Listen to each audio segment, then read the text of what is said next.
আল্লাহকে পেতে হলে আমার কি কি করণীয়, খুব শর্ট করে আমি কয়েকটা পয়েন্টস আপনাদেরকে শেয়ার করছি। 1 নাম্বার, আল্লাহকে পেতে হলে অবশ্যই তার নবী মুহাম্মদ সাল্লাল্লাহু আলাইহি ওয়াসাল্লামকে অনুসরণ করতে হবে। এছাড়া আল্লাহকে পাওয়ার দ্বিতীয় কোনো পথ নাই। আল্লাহকে পেতে হলে অবশ্যই তার নবী মুহাম্মদ সাল্লাল্লাহু আলাইহি ওয়াসাল্লামের আদর্শগুলো জীবনের প্রতিটা ক্ষেত্রে বাস্তবায়ন করতে হবে। চলাফেরা, ওঠা বসা, খাওয়া দাওয়া, ইস্তেঞ্জা করা, মুআমালাত, ব্যবসা বাণিজ্য, অর্থনীতি, সমাজ, রাষ্ট্র, সব ক্ষেত্রে আপনাকে মুহাম্মদ সাল্লাল্লাহু আলাইহি ওয়াসাল্লামের তরিকা, আদর্শটাকে ফলো করতে হবে। তাহলে আপনি আল্লাহকে পাবেন ইনশাআল্লাহ। যে ব্যক্তি আল্লাহকে পেয়েছে সে দুনিয়াও পেয়েছে, আখিরাতও পেয়েছে। যে আল্লাহকে পায় নাই, দুনিয়াও বরবাদ, আখিরাতও বরবাদ। 1 নাম্বার তাহলে কি কাজ? আল্লাহ পাকের সর্বশেষ নবী মুহাম্মদ সাল্লাল্লাহু আলাইহি ওয়াসাল্লামকে অনুসরণ করা, তার আদর্শ মেনে চলা, 1 নাম্বার। 2 নাম্বার হচ্ছে 5 ওয়াক্ত নামাজ। আল্লাহকে পেতে হলে নামাজ লাগবে। নামাজ নাই, আল্লাহ নাই। ওয়াস্তাঈনু বিস-সাবরি ওয়াস-সালাহ, তোমরা সবর এবং সালাতের মধ্য দিয়ে আল্লাহর সাহায্য প্রার্থনা করো। আমরা এই জন্যই নামাজে বলি ইয়াকা না'বুদু ওয়া ইয়াকা নাস্তাঈন, আমরা শুধু আপনারই ইবাদত করি এবং আপনার কাছেই সাহায্য প্রার্থনা করি। তো আল্লাহকে পেতে হলে নামাজের কোনো বিকল্প নাই। যে ব্যক্তি নামাজ পড়ে না, আল্লাহর সাথে তার কোনো সম্পর্ক নেই, নো কানেকশন। আপনি যে কোনো কিছু চাচ্ছেন, সেজদায় পড়ে আল্লাহর সামনে আত্মসমর্পণ করেই চাইতে হবে। ওয়াসজুদ ওয়াক্তারিব, আল্লাহ কি বলেছেন? সেজদা করো, নিকটবর্তী হও। তো ব্যাখ্যা অনেক করা যায়। নামাজ না পড়লে কিন্তু মানুষ কুফরিতে লিপ্ত হয়। যে ব্যক্তি মান তারাকা সালাতান মুতাআম্মিদান ফাকাদ কাফারা, যে ব্যক্তি সালাতকে অস্বীকার করে, ফরজ নামাজকে অস্বীকার করে, সে ব্যক্তি কিন্তু কুফরিতে চলে যায়। ঠিক আছে। তারপরে বাইনা রাজুলি ওয়া বাইনা শিরকি ওয়াল কুফরি তারকুস সালাহ, একজন মুমিন বান্দা এবং অমুসলিমদের মধ্যে পার্থক্যই নামাজ। নামাজের বিষয়ে অনেক কথা আমি আগেও বলেছি, আপনারা শুনেছেন, অন্য আলেমদের কাছেও শুনেছেন। এক বাক্যে নামাজ না পড়লে ইসলামের রশিটা কেটে যাবে। মুআয বিন জাবালকে নবী সাল্লাল্লাহু আলাইহি ওয়াসাল্লাম বলেছেন যে যদি মান তারাকা সালাতান মুতাআম্মিদান, কেউ যদি সালাতকে ইচ্ছা করে ছেড়ে দেয়, ফাকাদ বারিয়াত মিন জিম্মাতিল্লাহ, সে ব্যক্তি আল্লাহর জিম্মেদারি থেকে মুক্ত হয়ে যাবে। তার উপর আল্লাহর কোনো জিম্মাদারি নাই, আল্লাহর নিরাপত্তা, জিম্মাদারি থেকে সে মুক্ত। তো 5 ওয়াক্ত নামাজ আল্লাহ পাক আমাদের সবাইকে জামাতের সাথে পড়ার তৌফিক দান করুন। এর পাশাপাশি নফল নামাজ বাড়িয়ে দেওয়ার তৌফিক দান করুন, এবং স্পেশালি তাহাজ্জুদের নামাজ যদি পারেন 2 রাকাত হলেও নিয়মিত তাহাজ্জুদের নামাজ পড়ার তৌফিক আল্লাহ পাক আমাদেরকে দান করুন। আর নামাজের বাহ্যিকতা নিয়ে এত বেশি ঝগড়ায় যাবেন না। এখন আমরা যত ঝগড়া নামাজের বাহ্যিকতা নিয়ে, হাত বাঁধা, রফুল ইয়াদাইন, আমিন আর পায়ে পা, এগুলো নিয়ে ঝগড়ার শেষ আছে? নাই। ইসলামের বিরোধী শক্তিরা হাত ভেঙে ফেলার পায়তারা করে ফেলেছে অলরেডি। হাতই না থাকলে আপনি বাঁধবেন কোথায়? মনে করেন আপনার হাতই নাই, বাঁধবেন কি উপরে না নিচে? তো এই হাত তো ভেঙে ফেলার পায়তারা করা হয়েছে। এখন আপনি পড়ে আছেন বাঁধার কোন জায়গায় বাঁধবেন সেটা নিয়ে, অথচ পুরো বৈশ্বিক চক্রান্ত মুসলিমদের বিরুদ্ধে হাতটাই ভেঙে ফেলে দিবে। তুই বাঁধবি কোথায় হাত? তারপর দেখবো। এটা আমরা বুঝতে পারি না। এটা বোঝার জন্য যে জ্ঞান, ইলম, নূর দরকার, তা তো নাই আমাদের মধ্যে। এই জন্য আপোষের ঝগড়া নিয়ে পড়ে আছি। যে ছোটোখাটো যে ইখতিলাফি মাসআলাগুলো চলে আসছে দীর্ঘদিন থেকে, এগুলোর কোনো সমাধানে আসতে পারবে না কিন্তু কেউ। পক্ষে বিপক্ষে কথা চলতেই থাকবে কিয়ামত পর্যন্ত, ওইগুলো নিয়ে আমরা ব্যস্ত আছি। তো আমি রিকোয়েস্ট করবো, নামাজের আধ্যাত্মিকত্বের দিকে ফোকাস করেন। নামাজের আধ্যাত্মিকত্ব কি? আপনি আল্লাহর সামনে দাঁড়িয়েছেন, দুনিয়ার সাথে এখন আপনার কোনো সম্পর্ক নেই, আপনি এবং আল্লাহ, মাঝখানে কিছু নাই। নামাজে যা পড়ছেন, সূরা ফাতিহা, অন্যান্য সূরা, রুকু, তাসবিহ, সিজদা, তাশাহুদ, দরুদ, অর্থ বোঝার চেষ্টা করেন এবং অর্থের দিকে ফোকাস করেন, আল্লাহকে পাবেন ইনশাআল্লাহ। সিজদায়, রুকুতে যখন যাচ্ছেন, আপনি চিন্তা করেন যে আপনি মহাবিশ্বের মহা শক্তিধর আল্লাহ রাব্বুল আলামিনের সামনে মাথা নত করেছেন। আপনি চিন্তা করেন যে আল্লাহ আপনাকে দেখছেন। এখন যখনই মানুষ নামাজে দাঁড়ায়, আল্লাহ পাক তার দিকে দৃষ্টি নিবদ্ধ করেন, এবং যখন মানুষ এদিক ওদিক তাকানো শুরু করে নামাজে, আল্লাহ পাক মুখ ঘুরিয়ে নেন। হ্যাঁ, নামাজে ওই যে আমরা যে ডিজিটাল নামাজ পড়ি না, এখন ডিজিটাল মানে 4 রাকাত নামাজ 4 মিনিটে শেষ। এক রুকু করলে সেজদা পাওয়া যায় না, সেজদার তাসবিহ পড়লে আবার এদিকে দেখা যায় যে দ্বিতীয় সেজদায় চলে গেছে অলরেডি ওঠার আগেই। অনেক ক্ষেত্রে ইমাম সাহেবরাও খুব দ্রুত নামাজ পড়ান, অনেক দ্রুত পড়ান। এত দ্রুত নামাজ পড়াবেন কেন? নামাজ জামাতে পড়লে সংক্ষিপ্ত করতে বলা হয়েছে, কিন্তু এত দ্রুত তো পড়তে বলা হয় নাই। এখনও দেখবেন মক্কা মদিনায় গিয়ে নামাজ দেখবেন, মাশাআল্লাহ, নামাজটা তাদের মাশাআল্লাহ, এটার প্রশংসা না করলে হক আদায় হবে না। নামাজটা অসাধারণ, ধীর স্থিরভাবে। ফজরের নামাজ 20 মিনিট, 15 মিনিট, 20 মিনিট পড়াচ্ছে নামাজ, রিল্যাক্স। নামাজে দাঁড়ালে চমৎকার তেলাওয়াত হচ্ছে, আপনি ভুলে যাচ্ছেন নিজেকে। তেলাওয়াত হবে চমৎকার, এবং সবচেয়ে ভালো যিনি তেলাওয়াত করতে পারেন তাকে নামাজে দিতে হবে। রিল্যাক্সে নামাজ পড়বে। ক্ষেত্র বিশেষে আপনি শর্ট করতে পারেন, কিন্তু সবসময় কেন আমরা 4 রাকাত নামাজ 3 মিনিটে শেষ করে দেব? আবার নামাজের পর দোয়াটা হবে লম্বা, অথচ নামাজটাই ছিল দোয়া। নামাজটাই কিন্তু দোয়া। এখন সেজদায় আমরা যদি কান্নাকাটি করতে না শিখি, আল্লাহর সামনে আমি মাথা নত করেছি, এখানে নিজের মনের যত আবেগ আকুতি দোয়া এগুলো আল্লাহর সামনে ঢেলে না দিতে পারি, এই দোয়া কালাম না শিখি, তাহলে তো নামাজের আধ্যাত্মিকতা অর্জন হলো না। সাহাবীরা কেমন করে নামাজ পড়তেন যে নামাজ পড়ার পরেও তাদের গা থেকে তীর বের করা যায়? কিভাবে তারা নামাজ পড়তেন? তাহলে নবী সাল্লাল্লাহু আলাইহি ওয়াসাল্লাম কিভাবে নামাজ পড়তেন যে নামাজ পড়ার ফলে তার পা মোবারক ফুলে যাইত? এক রাকাতে তিনি 4 পারা কোরআন তেলাওয়াত করতে পারলেন কিভাবে? তো তাদের নামাজ আর আমাদের নামাজ, আল্লাহ রাব্বুল আলামিন তার রাসূলের মাধ্যমে একটা হাদিসে জানিয়েছেন যে এমনও অনেক নামাজি আছেন, আউযুবিল্লাহ, আল্লাহ পাক আমাদেরকে তাদের অন্তর্ভুক্ত না করুন, যে নামাজ পড়ার পরে আল্লাহ রাব্বুল আলামিন এই নামাজটাকে ওই নামাজের মুখের উপর নিক্ষেপ করে দেয়, তোমার নামাজের আমার কোনো দরকার নেই। আল্লাহ পাক আমাদেরকে হেফাজত করুন। ধীর স্থিরভাবে পড়েন, রিল্যাক্সে, তারা আর কিচ্ছু নাই। ওয়ামা খালাকতুল জিন্না ওয়াল ইনসা ইল্লা লিয়াবুদুন, শুধুমাত্র আল্লাহর ইবাদত করার জন্যই তো পৃথিবীতে এসেছি। হোক না দোকানটা 5টা মিনিট পরে খুললে কি হবে? হ্যাঁ, জমিতে যান, জমিতে আধা ঘন্টা পরে গেলে কি হবে? যে আল্লাহ পাক আপনাকে বাঁচিয়ে রাখতে পারেন, সে আল্লাহ পাক আল্লাহর পথে সময় দিলে আপনাকে অফুরন্ত রিজিকও তো দিতে পারেন না? আপনি আল্লাহর হয়ে যান, বাকি সব আল্লাহ আপনার দায়িত্ব নিয়ে নেবেন ইনশাআল্লাহ। আপনি নিজে আল্লাহর হয়ে যান, আপনার সব কিছু দায়িত্ব কে নিয়ে নেবে? আল্লাহ নিয়ে নেবে। তো আল্লাহ পাক আমাদেরকে ধীর স্থিরভাবে আধ্যাত্মিকত্ব অর্জন করে নামাজ পড়ার তৌফিক দান করুন, আমিন। তো দেখুন, আল্লাহকে পাওয়ার সবচেয়ে সেরা মাধ্যম কি? নামাজ। তার আগে বলেছি নবী সাল্লাল্লাহু আলাইহি ওয়াসাল্লামের অনুসরণ। আল্লাহকে পাওয়ার তৃতীয় একটা মাধ্যম বলে দিই আমি, সওম বা রোজা রাখা। অল্প সময় গুটিয়ে নিচ্ছি, সওম বা রোজা রাখা। রোজা কেন আল্লাহকে পাওয়ার মাধ্যম জানেন? কারণ রোজা রাখা অবস্থায় আমরা কিন্তু গোপনে পানাহার করি না, করি? আমরা রোজা রেখেছি, গোপনে কিন্তু পানি খেতে পারি, কেউ দেখবে না। গোসল করছেন, আপনি পানি খেতে পারেন, কেউ দেখবে না। লুকিয়ে লুকিয়ে আপনি কিন্তু খাবার খেতে পারেন, কেউ দেখবে না, বাসায় কেউ নাই দেখার, কিন্তু আপনি খান না। আপনি সবর করেন, সহ্য করেন, একদম সূর্যাস্তের সময় গিয়ে আপনি ইফতার করেন। এই যে কাজটা আপনি কেন করেন? কারণ আপনি ফিল করেন যে আল্লাহ আপনাকে দেখছেন। কেউ আপনাকে দেখুক না দেখুক, আল্লাহ আপনাকে দেখছেন। এটাই হচ্ছে ইহসান, এটাই হচ্ছে আল্লাহ পাকের মারিফতকে উপলব্ধি করা। আল্লাহ রাসূল সাল্লাল্লাহু আলাইহি ওয়াসাল্লাম বলেছেন, ইহসান হচ্ছে আন তা'বুদাল্লাহা কাআন্নাকা তারাহ, তুমি এমনভাবে আল্লাহর ইবাদত করবে যেন তুমি আল্লাহকে দেখছো। ওয়া ইল্লাম তাকুন তারাহু ফাইন্নাহু ইয়ারাক, তুমি আল্লাহকে দেখতে না পারলেও বিশ্বাস করবে আল্লাহ তোমাকে দেখছেন। তো এটা রোজা রাখলে উপলব্ধি হয় না যে আল্লাহ আমাকে দেখছেন? এটা হচ্ছে আল্লাহকে পাওয়ার মাধ্যম। এই জন্য রমাজানের রোজা অবশ্যই রাখবো ইনশাআল্লাহ। পাশাপাশি এই যে সোমবার, বৃহস্পতিবার বা এই যে মাসের 3 দিন আইয়ামে বীজের সওম আছে, 13, 14, 15, আরাফার সওম, আশুরার সওম বা নফল সওম, এগুলো রাখার অভ্যাস করলে আল্লাহকে পাওয়া যাবে ইনশাআল্লাহ তাআলা। আল্লাহ পাক আমাদেরকে বেশি বেশি সওম রাখার তৌফিক দান করুন। এবং আমাকে আপনাদের সবাইকে বিগত জীবনে আমরা যারা বিভিন্ন সময় সওম রাখি নাই বা রাখতে পারি নাই বা বিভিন্ন সালাত পড়ি নাই, পড়তে পারি নাই, এগুলোকে হিসেব করে আদায় করার তৌফিক আল্লাহ পাক দান করুন, আমিন। 4 নম্বর একটা মাধ্যম বলে দিই আল্লাহকে পাওয়ার, সেটা হলো তিলাওয়াতে কোরআন। কোরআন তেলাওয়াত যে যত বেশি করবে, অর্থ উপলব্ধি করে পড়বে, সে আল্লাহ পাককে চাক্ষুষ পাবে ইনশাআল্লাহ।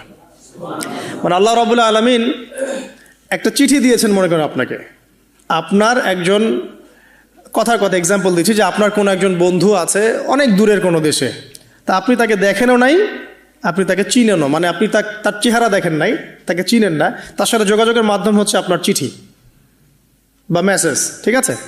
এখন সে আপনাকে কিছু মেসেজ পাঠালো, এই মেসেজের মধ্যে সে কিছু ইনস্ট্রাকশন দিয়েছে যে এইগুলো করতে হবে, এগুলো করতে হবে, বা আপনার প্রতি ভালোবাসার ইজহার করছে।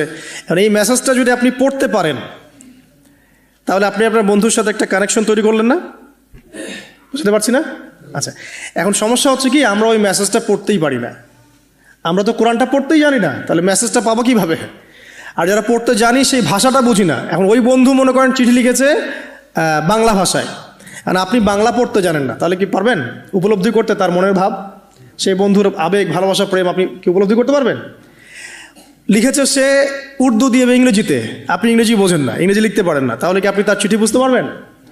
এখন আমরা যেহেতু আরবি বুঝি না, এই কারণে কোরআনের মধ্যে কি বলেছেন আল্লাহ রাব্বুল আলামিন আমরা উপলব্ধি করতে পারছি না। আমি কি বুঝাতে পারছি? তো কোরআন শুধুমাত্র তিলাওয়াত করা যথেষ্ট নয়। তিলাওয়াত করলে আপনি প্রত্যেক হরফে 10 নেকি পাবেন, কোনো সমস্যা নাই, কিন্তু ওই মেসেজটাকে উপলব্ধি করতে হলে আপনার অর্থটা জানতে হবে। অর্থ জানলে পরে আপনি দেখবেন আল্লাহকে আপনি চাক্ষুষ সামনে পাচ্ছেন ইনশাআল্লাহ তাআলা। আপনি হতাশ হয়েছেন, হতাশা দূর করার জন্য সূরা আছে কোরআনে। বিপদে পড়েছেন, বিপদ দূর করার সূরা আছে কোরআনে। আপনার রিজিকের সমস্যা কাটানোর সূরা কোরআনে আছে। কোনো হাজতের প্রয়োজন, সূরা ইয়াসিন হাজতের সূরা চলে আসে। অসুস্থ হয়েছেন, শেফার সূরা কোরআনে আছে। বা কাউকে জিন টোনা করা হয়েছে, বান টোনা করা হয়েছে, ওর শেফাও কোরআনে আছে। এমন কোনো বিষয় নাই যেটা আল্লাহ রাব্বুল আলামিন কোরআনের মধ্যে নাজিল করেন নাই। ব্যবসা করতে চান, কোরআন কথা বলবে। ঠিক আছে, আপনি সামাজিক বিষয়ে ডিল করতে চান, সূরা হুজুরাত কথা বলবে। আপনি ইতিহাস ভালোবাসেন, কোরআনে ইতিহাস দিয়ে ভর্তি করা আছে। আপনি কাব্য ভালোবাসেন, কবিতা পড়তে ভালোবাসেন, কোরআনের মধ্যে কবিতা দিয়েও ভর্তি আছে। আর রহমান আল্লামাল কোরআন খালাকাল ইনসান, এখানে ছন্দ আছে না? প্রত্যেকটা ছন্দ। ওয়ান নাজমি ইযা হাওয়া মা দাল্লা সাহিবুকুম ওয়া মা গাওয়া ওয়া মা ইয়ানতিকু আনিল হাওয়া, ছন্দ আছে না? আপনি উপন্যাস ভালোবাসেন, কোরআনে অনেক উপন্যাস আছে, পড়ে দেখেন। যা চান তাই পাবেন কোরআনে। এক কথায় আপনি আল্লাহকে পাবেন কোরআনের মধ্য দিয়ে। তো কোরআনের সাথে যার সম্পর্ক যত বেশি, আল্লাহর মারেফত সে তত বেশি পাবে ইনশাআল্লাহু আজ্জা ওয়া জাল। 4টা বলেছি না? 5 নম্বর হচ্ছে হজ ওমরা করা। হজ ওমরা আল্লাহ পাক আমাদের সবাইকে বেশি বেশি করার তৌফিক দেখ। হজ এবং ওমরা এমন কিছু কাজ আছে যে কাজগুলো সরাসরি আপনার সাথে আল্লাহ পাকে কানেকশন করা হবে। আরাফার মাঠে যাবেন, ওই মাঠে কি কিয়ামত হবে না? আল্লাহকে চিনতে পারবেন এখানেই। তারপরে যে সাই করেন না, সাফা মারওয়া সাই করে, ওখানে গেলে আপনি বুঝতে পারবেন যে কিভাবে ইসমাইল আলাইহিস সালামকে পানি দেওয়ার জন্য তার মা হাজারা এখানে দৌড়দৌড়ি করেছেন। বাইতুল্লাহ দেখবেন, আপনি চিনবেন যে আল্লাহর তাওহীদ কি জিনিস। চোখে দেখার সাথে সাথেই আপনার ভিতরে এমন একটা ফিলিংস আসবে যেটা ভাষায় প্রকাশ করা যাবে না। চোখে দেখার সাথে সাথেই এমন একটা ফিলিংস আসবে, আপনাকে আমি এটা ভাষায় প্রকাশ করে বোঝাতে পারবো না। আপনি জানবেন ইব্রাহিম আলাইহিস সালাম এবং তার ছেলে ইসমাইল আলাইহিস সালাম বাপ বেটা মিলে রাজমিস্ত্রির কাজ করেছে। এটা আপনি জামজাম কূপ দেখবেন, পানি পান করবেন, আল্লাহকে চিনতে পারবেন যে এই কূপ তো অলৌকিক। এই কূপের মতো কূপ নাই পৃথিবীতে, এর পানি কখনো শেষ হয় না। এবং এই পানি খেয়ে মানুষ বেঁচে থাকতে পারে, খাবারের দরকার হবে না। দীর্ঘদিন পর্যন্ত এই পানি খেয়ে মানুষ বেঁচে থাকতে পারবে, খাবারের প্রয়োজন হয় না। তো এই পানির মধ্যে এমন কিছু উপাদান আছে যেটা মানুষের শরীরের রোগগুলোকে শেফা দিয়ে দিবে ইনশাআল্লাহ তাআলা আল্লাহর হুকুমে। তো প্রত্যেকটা কাজে রাসূল সাল্লাল্লাহু আলাইহি ওয়াসাল্লামের শহরে গেছেন মদিনায়, ওই মদিনার বাতাসটা আপনাকে বলে দিবে এটা একটা অন্যরকম শহর। ঠিক আছে, রাসূল সাল্লাল্লাহু আলাইহি ওয়াসাল্লামের রওজায় যাবেন, সামনে দাঁড়াবেন, আপনি আল্লাহকে চিনতে পারবেন। আপনি আর পৃথিবীতে থাকবেন না, অন্য জগতে চলে যাবেন। ওই যে বাকিউল গারকাত আছে, সাহাবীদের কবরস্থান জান্নাতুল বাকি, ওখানে ঢুকবেন, আপনার কাছে মনে হবে যে পৃথিবীটা আসলে কিছুই না। পৃথিবীর সবচেয়ে সেরা মানুষগুলো এই মাটির নিচে শুয়ে আছে। ওখানে আপনাকে খুবই তুচ্ছ মনে হবে তাদের সামনে। এই যে মানে বিভিন্ন জায়গায় গিয়ে আল্লাহকে চিনতে পাওয়া, এটা সবচেয়ে ভালো হয় হজ এবং ওমরাতে গিয়ে। আল্লাহ পাক আমাদেরকে তৌফিক এনায়েত করুন, আমিন। তো এটা একটা আল্লাহকে পাওয়ার নিদর্শন। যাদের হজ ফরজ হয়ে গেছে অবশ্যই হজ করে ফেলবেন, আর যাদের সামর্থ্য আছে তারা বেশি বেশি ওমরা করবেন। নবী সাল্লাল্লাহু আলাইহি ওয়াসাল্লাম বলেছেন, এক হজ পরের হজের মধ্যে যত গুনাহ মাফ করিয়ে দেয়, এক ওমরা পরের ওমরার মধ্যে যত গুনাহ সেগুলোকে মাফ করিয়ে দেয়। আল্লাহ পাক আমাদেরকে এই আমলগুলো করার তৌফিক এনায়েত করুন। 6 নম্বর বলছি জিকির। আল্লাহ পাকের জিকির বাড়াতে হবে। যে আল্লাহ পাকের জিকির যত বেশি করবে, সে আল্লাহ পাকের মারেফত তত বেশি উপলব্ধি করবে, আল্লাহকে পাবে ইনশাআল্লাহ। আর এই জিকির করার জন্যে অজুও শর্ত নয়, জানেন? আল্লাহর জিকির করার জন্য কিন্তু অজু শর্ত নয়। আপনি মনে মনে চলতে ফিরতে অলওয়েজ সুবহানাল্লাহ, আলহামদুলিল্লাহ, আল্লাহু আকবার, লা ইলাহা ইল্লাল্লাহ, আস্তাগফিরুল্লাহ পড়তেই থাকতে পারেন।